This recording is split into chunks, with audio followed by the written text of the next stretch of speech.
여러분, 사람의 그 인생이라는 것은 우리가 살다 보면 희노애락이 항상 교차할 수밖에 없습니다.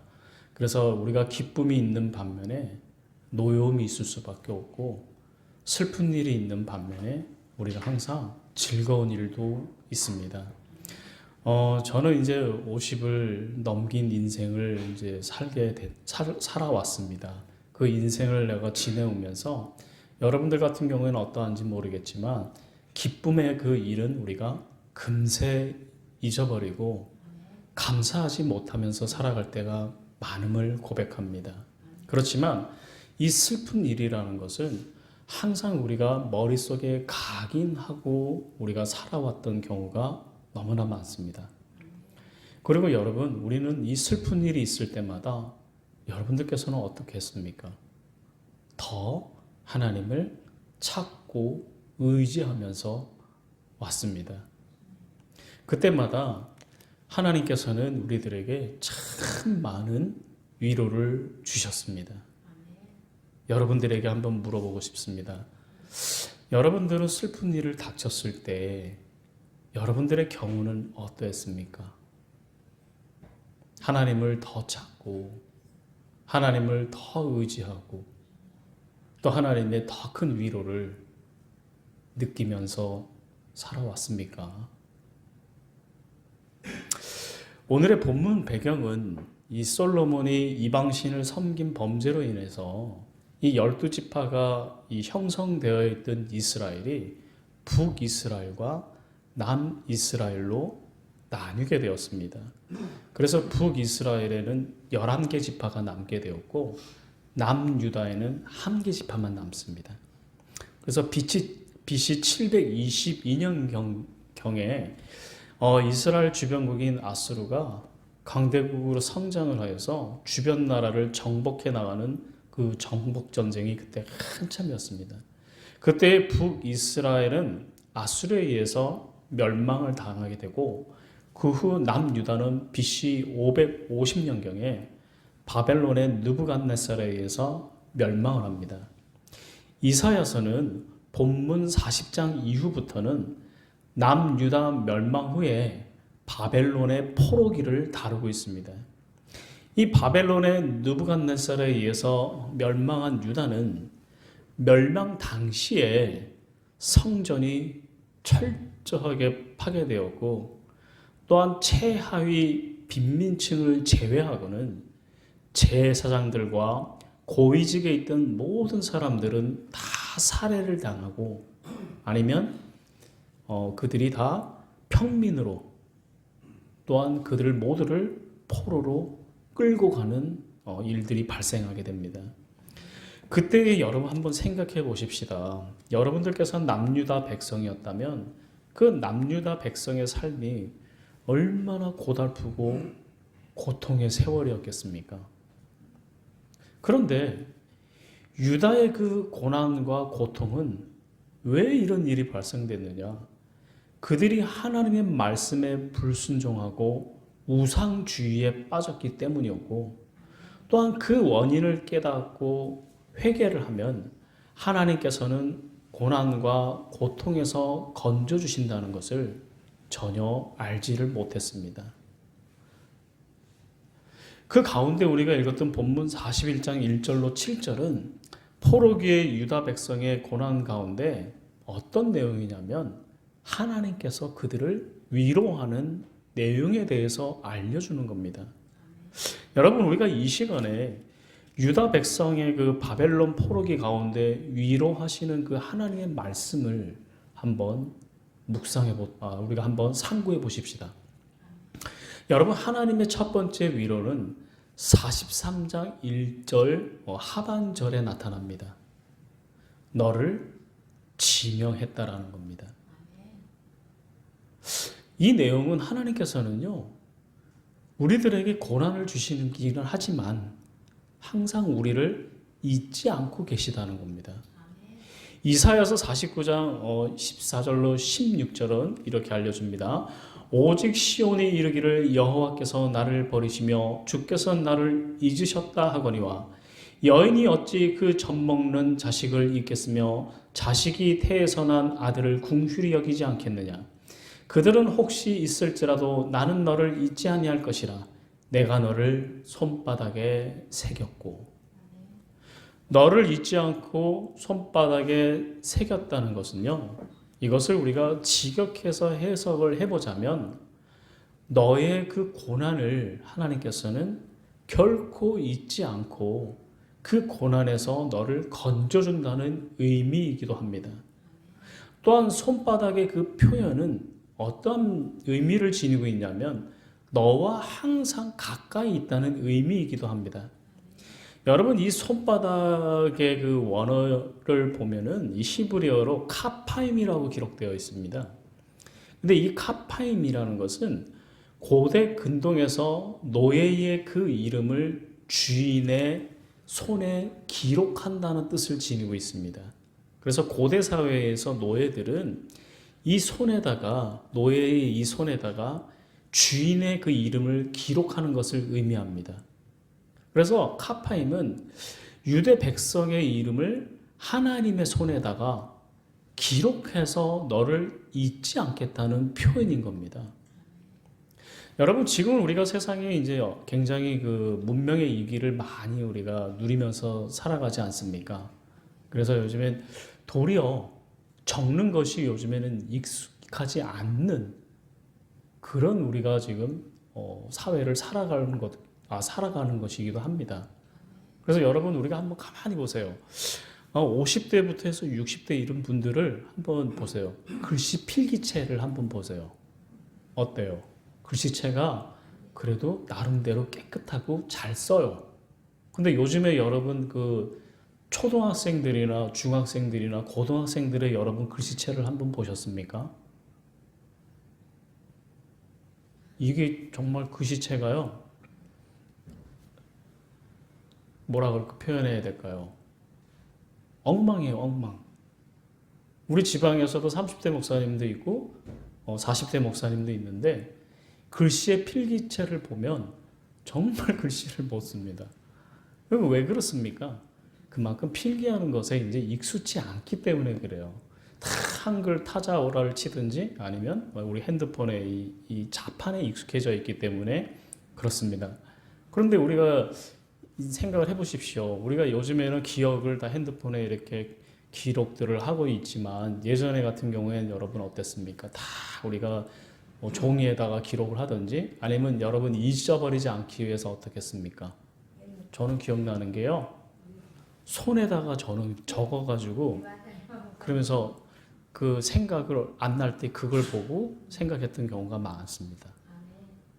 그러니까 이 기록을 하나님께서 이스라엘 백성들의 그 이름을 하나님의 손바닥에 기록했다는 것은 니들이 지금 당하고 있는 그 고난을 하나님은 결코 잊지 않고 있다는 겁니다. 자, 이것을 우리들이 한번 적용해 보십시다. 여러분, 우리가 인생을 살아가면서 고난을 안 겪고 살아가는 사람이 있습니까? 아무도 없습니다. 누구에게나 우리가 길면 80이라 그러잖아요. 인생이. 근데 요즘에는 뭐 90도 이렇게 사시더라고요. 많이. 그럼 우리가 90의 인생을 산다고 봤을 때 여러분 그 90년의 인생이 매일 이렇게 기쁨만 넘치고 평탄한 길을 갈 수가 있습니까? 절대 그렇지 않습니다. 누구에게나 다 고난은 있습니다. 그런데 그러한 고난을 하나님께서는 잊지 않고 우리들을 기억하고 있다는 겁니다. 그래서 우리에게 어떤 일이 일어나더라도 우리를 기억하고 계시는 하나님이 있으니까 우리들은 큰 위로를 받게 되는 것입니다. 또한 2절 중반절에 보니까 하나님은 우리와 언제나 함께하고 계신다는 겁니다. 물 가운데를 지날 때도 불 가운데를 지날 때도 하나님께서 함께 하신답니다. 이는 우리가 고난 가운데 있을지라도 언제나 우리와 함께 하시는 분임을 우리들에게 알려줍니다. 여러분, 하나님께서 함께 하신다는 것은 가상현실도 아니고 바로 실제 현실이라는 겁니다. 여러분, 실제라는 말을 그 국어자의 그 사전적 의미를 혹시 아십니까? 실제. 뭐 우리가 다 알고 있는 내용이지만 이 실제라는 그 이 사전적 의미를 제가 찾아보니까 이렇게 표현이 되어 있습니다. 사실이나 현실을 그대로 또는 나타나거나 당하는 그대로의 상태나 형편이라고 기록되어 있습니다. 그러니까 실제라는 것은 현실 그대로 우리들에게 나타난 것을 실제라는 의미를 말하는 거잖아요. 그래서 여러분, 하나님이 함께 하신다는 것, 그것은 실제 일어나고 있다는 것을 의미한다는 겁니다, 여러분. 그 고난 가운데 하나님께서는 실제로 여러분들과 지금 함께 하고 계시다는 겁니다. 이스라엘 백성이 출애굽 시 홍해 도하와 가나안 입성 시 요단강을 도하할 때 하나님은 모세와 여호수아를 통해서 무엇을 하겠다고 말씀하셨는 줄 아십니까? 너와 함께 하겠다고 말씀하셨습니다. 본문에서도 유다 백성이 바벨론의 포로로 끌려가는 가운데서도 하나님께서는 본문 속에서 너와 함께 하겠다는 겁니다. 여러분, 우리가 혼자서는요, 어려움을 견디기가 굉장히 힘듭니다. 저 같은 경우도 마찬가지고 여러분들께서도 마찬가지일 겁니다. 여러분이 어려움이 있을 때 누군가에게 도움을 요청하지 않습니까? 또 여러분들께서 지금 슬픔 가운데 있고 고난 가운데 있고 어려운 가운데 있을 때 누군가가 여러분들과 함께 하신다면, 함께 하고 있다면 힘이 되지 않습니까? 저는 힘들고 어려움이 있을 때 누구와 함께 있으면 또 기쁨이 되고 위안이 되겠습니까? 당연히 하나님과 함께하면 위안이 되고 기쁨이 되죠. 근데 저는요, 또 저희 아내와 함께 있으면 힘들고 어려움도 함께하기에 기쁨이 됩니다. 여러분들 다 마찬가지일 거예요. 누구나가. 그래서 여러분들께서도 어려움이 있을 때 그것을 혼자 견뎌내기는 너무나도 어렵습니다. 그래서 인간은 결코 혼자서 살아갈 수 없는 존재입니다. 제가 저번에 이야기를 한번 드렸죠. 로빈슨 크루소에 대해서, 그 책 내용에 대해서. 혼자 무인도에서 있으면서 가장 그 로빈슨 크루소가 힘들고 어려워했던 것이 무엇이라고 말씀드렸습니까, 여러분께? 그 무인도의 환경이 아니라고 그랬잖아요. 혼자라고 느끼는 그 외로움, 그것이 그에게 굉장히 큰 고통이었다는 겁니다. 고독사라는 말 자체가 무슨 내용입니까? 외로워서 죽었다는 거예요. 외로워서. 혼자라고 느끼고 있기 때문에 그렇습니다. 그래서 여러분, 인간은요, 절대 혼자 살아갈 수가 없어요.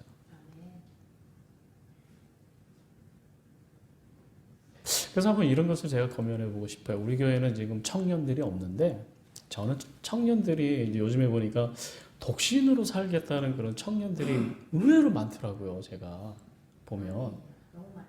그래서 제가 중요하게 생각하는 게 있는데, 그 아이들에게 내가 어떤 말을 거느냐면, 아니다.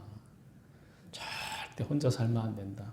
반드시 좋은 사람을 만나서 결혼을 해서 귀한 가정을 이뤄라. 그 얘기를 꼭 해요. 또 하나 있습니다. 요즘의 젊은 부부들이 안 하는 것이 하나 있더라고요. 자녀들을 안 낳으려고 그래요. 이제 하나를 낳든지 이제 둘을 낳든지, 요즘엔 둘을 낳아도 많이 낳은 거더라고요. 그러니까 이제 저희도 이제 형편상이 이제 더 됐으면 하나님께 요즘에 욕심이 생겨서 정말 하나 더 갖고 싶다 이런 마음도 참 갖기도 하는데, 그 왜 그렇습니까?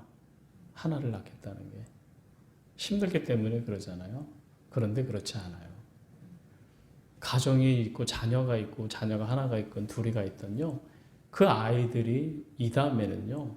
여러분들에게 큰 위안과 희망과 미래를 가져다 줍니다. 제가 예전에 있었던 교회 반석교회입니다. 제가 2011년, 12년부터 14년까지 전도사로 있었는데 그게 얼마 전에 제가 차를 마시러 갔어요. 차를 마시러 갔는데 거기서 이제 집사님 한 분을 만났습니다. 근데 집사님이 저한테 세 가지를 질문을 하시더라고요. 그분이 이제 자신이 있는 담임 목사님도 그렇고 그 전에 목사님에게도 세 가지의 질문을 던졌대요. 세 가지. 그래서 저한테도 똑같이 질문을 던지더라고요. 목사님, 목사가 뭡니까? 그 얘기를 저한테 하셔요. 그 목사는 어떤 사람입니까? 그 얘기를 하시기에 제가 첫 번째로 말씀드렸습니다. 목사는 소명자입니다. 소명자라는 것은 하나님에 대한 정확한 부르심에 대한 의식을 갖고 있지 않으면 절대 목회를 감당할 수 없습니다.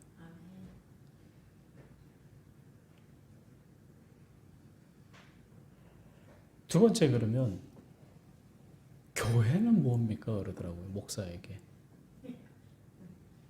목사에게 교회는 뭐겠습니까? 사명지입니다. 여러분 사명이라는 의미 우리가 찬양도 부르잖아요. 사명에 대해서. 그렇죠? 이 사명이란 말의 뜻을 압니까, 여러분? 주인이 종에게 맡겨진 일을 사명이라 그럽니다. 그래서 하나님께서 소명을 목사에게 주셨으면 그 교회는 맡겨진 것이라는 거죠. 여러분들에게 맡겨진 것은 어떻게 해야 됩니까? 최선을 다해서 관리를 해야 되겠죠. 그게 교회입니다. 그러면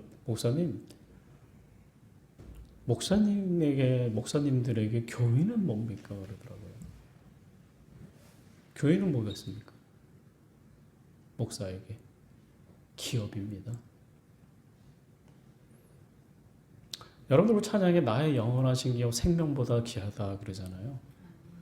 기업이라는 걸 또 가정을 가리켜서 자녀들을 뭐라 그러는지 아세요? 나의 기업이라 그래요. 기업은 경영입니다. 경영. 경영을 하려면 여러분 어떻게 하셔야 되죠?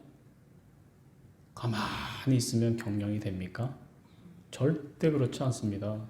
사업에서 성공한 사람들 그냥 성공하지 않았어요. 물론 많은 운도 따라졌겠지만 그분들 끊임없이 고뇌하고 고심하고 또 열심히 일하고 해서 경영을 하는 겁니다. 교인도 마찬가지입니다. 자녀도 자식도 마찬가지고 경영이죠, 경영. 즉 말해서 교인은 내가 가르치고 훈계하고 바른 길로 인도하고 또 사랑하고 그것이 바로 교인입니다, 교인. 그래서 제가 목회자로서 여러분들에게 권면하죠. 또 여러분들이 문제가 있을 때 저에게 상의를 건의해 오기도 하지 않습니까? 또 여러분들에게 설교를 통해서 어떠한 일들을 합니까? 우리가 바른 길로 가기를 권면하고 얘기하고 그러지 않습니까?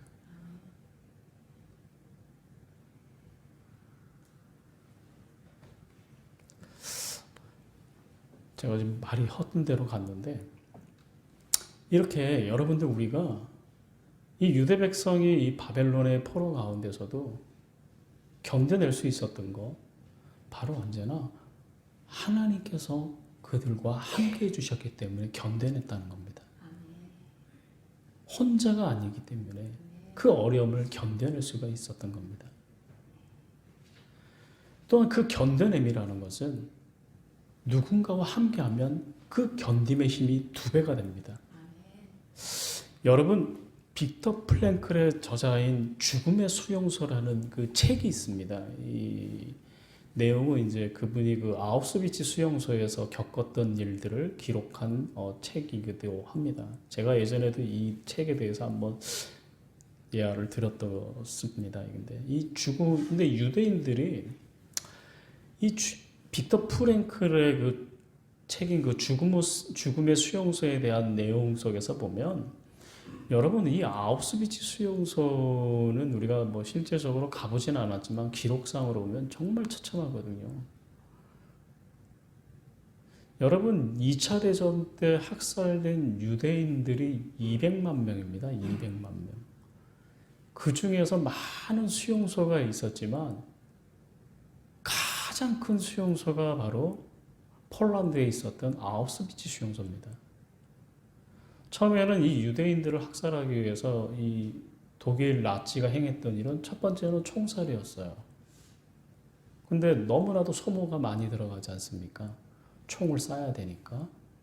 그 다음에 실탄을 이제 총알이 낭비가 되잖아요. 그거를 보완한 게 뭔지 아십니까? 학살의 방법이 구덩이에 묻어버리는 거였습니다. 유대인들을. 근데 이것도 너무나 많은 인력과 또 힘든 일들이 생겨요. 묻으면 어떻게 해야 돼요? 덮어야 되죠. 또한 이 시체들이 남게 되면 썩는 과정이 있죠. 냄새가 너무 독한 거예요. 이런 것들이. 그래서 유대인들이 독일 나치에서 가장 빠르게 사람을 죽일 수 있는 방법을 고안한 게 뭔지 아십니까? 그게 바로 독살입니다. 그래서 샤워장 시설에다가 수백 명을 몰아넣고 요만한 이게 어떤 물질인지 제가 잘 기억이 안 나요. 그 물질 하나를 풀어서 탁 놓으면 그냥 샤워 시설에서 연기가 쭉 나오면서 전부 다 질식해서 다 죽는 겁니다. 근데 그것들을 여러분들께서 한번 생각을 해보세요. 상상 속에. 여러분들이 그때 당시로 우리가 돌아가서 여러분들이 유대인이었다고 한번 생각해 보십시다. 여러분들이 그 샤워장에 끌려 들어가서 여러분들이 사랑하는 자녀와 함께 그곳으로 여러분들이 이제 들어갔다고 생각해 보십시오. 유대인들 스스로가 내가 이제 여기 들어왔으니까 나는 이제 죽는구나 라는 걸 다 인식하고 들어간다고 그럽니다. 그래서 자식들에게도 마지막 인사를 나눈다고 그래요. 들어가면서 유대인들이. 근데 죽을 때 참 이게 내 책이나 내가 영화 이런 내용의 를 들으면서 정말 감동적인 게 있습니다. 거기서 뭘 보는지 아십니까? 제가 부모의 사랑을 봅니다. 죽은 시체 가운데 보면 그 어린 자녀를 부모가 꼭 껴안고 어떻게 해서라도 그 아이가 살리고 싶은 부모의 마음에 더 조금이라도 덜 독가스를 막게 하기 위해서 이렇게 얼굴을 틀어잡고 죽은 시체들이 많더라는 거죠. 그게 부모의 마음이에요. 그리고 얼마나 고통스러웠는지 벽을 다 긁습니다. 그래서 벽에 손톱 자국이 많이 나 있고 다 사람들 손톱이 다 이게 떨어져 나간 시체들이 대부분이라는 거죠. 자, 그러한 현실 속에서 얼마나 고통스럽겠습니까, 여러분? 언제 죽을지 모르는 시한부의 인생을 살아가는 사람에게. 그런데 이 빅터 프랭클이 이 아우슈비츠 수용소에서 자신이 살아날 수 있었던 것이 무엇이라고 말씀하신 줄 아세요?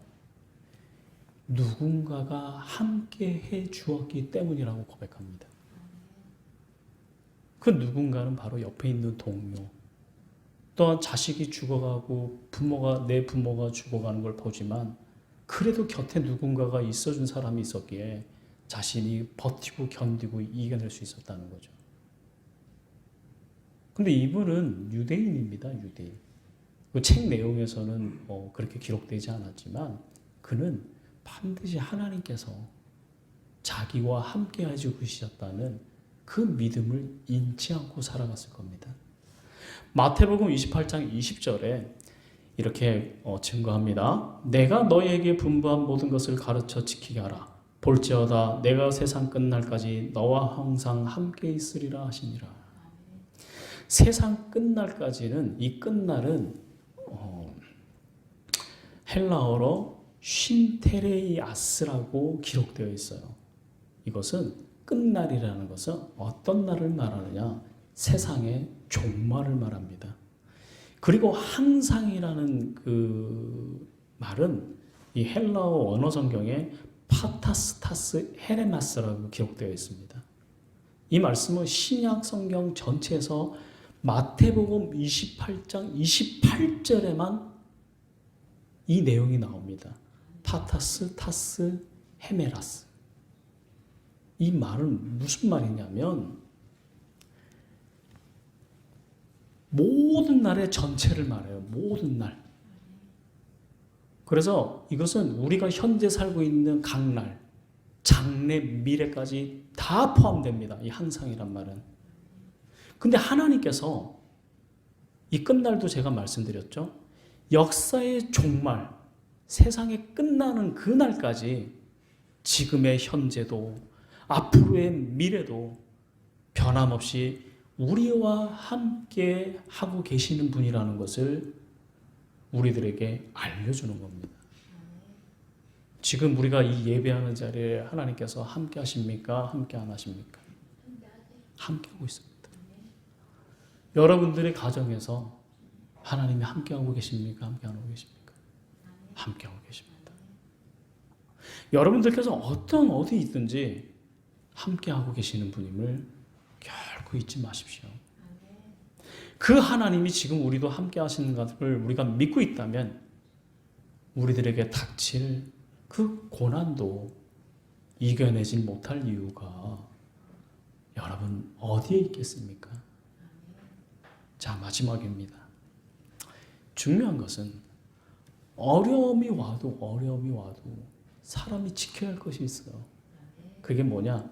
품격을 지켜야 한다는 겁니다. 품격. 7절에 보니까 내 이름으로 빌려주는 모든 자 곧 내가 내 영광을 위하여 창조한 자를 오게 하라. 그를 내가 지었고 그를 내가 만들었느니라 라고 합니다. 이는 내 이름을 불려지는 자, 내 이름으로 불려지는 자, 그것이 누굽니까? 여러분, 성도죠. 성도. 성도라는 것은 하나님의 영광을 위해서 창조되었다는 겁니다. 하나님의 영광을 지킨다는 것은 또 무엇을 말하느냐? 성도의 품격을 지키는 것에 있다는 겁니다. 여러분, 품격이라는 뜻이 뭐예요? 품격이라는 것은 사람의 품성과 인격, 또한 가치나 위엄을 품격이라고 말합니다. 사람은 어려움을 겪을 때 그 사람의 품격을 알 수가 있습니다. 정말 어려움을 닥치게 되면요, 그 사람의 인격도 우리는 알 수 있고요, 그 사람의 진짜 가치나 또 그 사람의 위엄을 우리는 알아낼 수가 있습니다. 자, 하늘안이 닫혔을 때 보면 일반적으로 사람들이 어떠한 행동을 많이 합니까? 보면은 우리가 뭐 어려운 환란이 닥치면은 다른 사람에게 더 피해를 주고, 또한 국가적인 재난이 일어났을 때 우리가 외국의 뉴스도 많이 봤잖아요. 어떠한 일들을 행해요? 노략질도 하고 도적질도 하고 그러잖아요.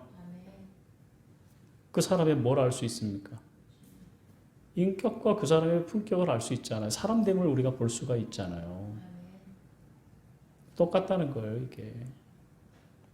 그래서 성도는 여러분들이라고 만약에 그런 상황이 되면은 안 그럴 수 있다는 보장이 있습니까? 여러분, 견물생심이라는 말 들어보셨죠? 우리가 그런 일들을 겪게 돼요. 겪게 됐을 때 금은방에 그 바닥에 막 여러분들 다이아몬드 반지, 금괴 이런 거 떨어져 있을 때 그거 안 주고 지나갈 자신 있습니까? 쉽지 않은 겁니다. 그래서 예전에 일본에서 대지진이 일어났을 때 일본 사람들이 행한 모습들을 보고 우리가 감동을 받았잖아요. 질서 정연하게 줄 서고, 그다음에 그 상가가 뭐 무너지고 그랬는데도 도둑질해 가지 않고, 그런 걸 보면서 우리가 참 일본 사람들 대단하구나, 그런 생각 안 하셨습니까? 그리고 예를 들읍시다. 95년에 삼풍백화점이 붕괴되는 거 아시죠? 그때에 그 삼풍백화점이 붕괴됐을 때 사람들이 뭐 안타까워서 발을 동동 구르고 눈물을 흘리는 사람도 있는 반면에, 그렇지 않고 그 삼풍백화점 붕괴된 곳 현장에 우하고 사람들이 몰린 거 그거 아세요? 아십니까? 왜 몰렸는지 아세요?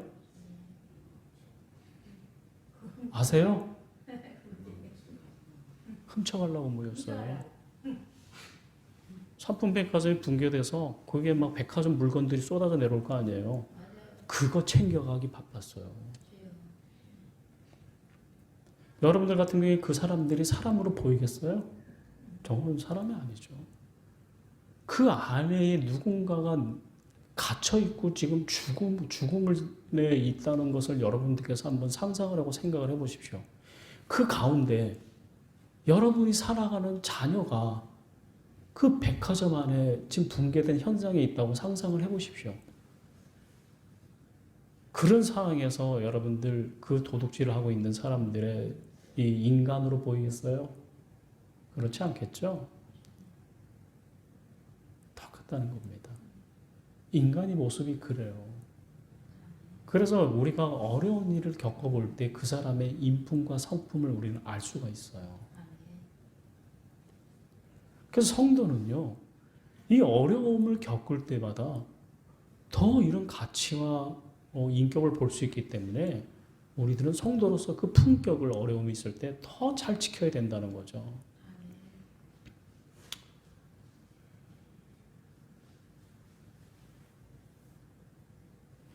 여러분, 제 얘기를 잠깐 하겠습니다. 양해를 부탁드리겠습니다. 97년도에 IMF가 위기가 닥쳤었죠. 제가 예전에도 간증을 했지만 그때 당시 제 자신 스스로가 죽음도 생각해 봤어요. 그리고 경제적으로 너무 힘들어서요. 이건 뭐 감당을 할 수가 없더라고요. 그때 당시에 그 제가 저금통에 모아놓은 10원짜리까지 다 긁어 모아가지고 뭐를 이렇게 사러 가고 그랬던 기억이 제가 나거든요. 그런 중에 제가 이제 너무 힘든 가운데 양평대학 수동을 가게 됐고요. 거기서 내가 하나님을 만나게 된 겁니다. 근데 지금 생각해 보면 참 그래요. 나랑 친한 목사님들하고 다니면서 제가 그 얘기를 하거든요. 은혜가 다른 곳에 있지 않다. 내 자신 스스로를 거울에 비춰보면 그것이 바로 은혜라고 저는 말을 해요. 과거와 지금의 현재의 모습을 내가 너무나 잘 알고 있기 때문에 그렇습니다. 근데 지금 또 생각해 보면 저에게 그런 고난의 길이 없었다면 지금의 축복도 얻지를 못했을 겁니다. 여러분, 제가 축복받았다고 돈이 많고 뭐 좋은 차 타고 이게 축복을 말하는 게 아니고요. 그래도 하나님께서 나에게 맡겨준 교회가 있고요. 그래서 내가 사명을 감당할 수 있고, 또 하나는 저에게 귀한 가정을 주셨기 때문에 아내와 아이들이 있기 때문에 그것도 하나님의 주시는 큰 축복이라는 겁니다. 여러분, 행복은 내가 말씀드렸죠. 먼 곳에 있지 않다고. 바로 여러분들의 가까운 곳에 바로 행복이 있습니다. 여러분, 시편 119편 71절은 이렇게 증거합니다. 고난당한 것이 내게 유익이라. 이로 말미암아 내가 주의 율례들을 배우게 되었나이다. 여러분, 이 고백이 나와 여러분의 고백이 되었으면 좋겠습니다. 하나님은 어려운 가운데서도 우리를 위로하는 분이심을 잊지 않으셨으면 좋겠습니다. 우리가 어려움이 있을 때 우리를 잊지 않고 기억해 주시는 분이 하나님이시며 이 우주의 역사의 종말의 그 날이 와도 지금 이 시간과 현재 그리고 미래도 늘 함께 계시는 하나님이시고 우리의 그 어려운 가운데서도 도리어 우리를 축복해 주시는 분이 바로 우리들의 하나님이 되신다는 것을 여러분들께서 결코 잊지 않고 살아가는 우리가 되시기를 간절히 기원하겠습니다. 기도합시다.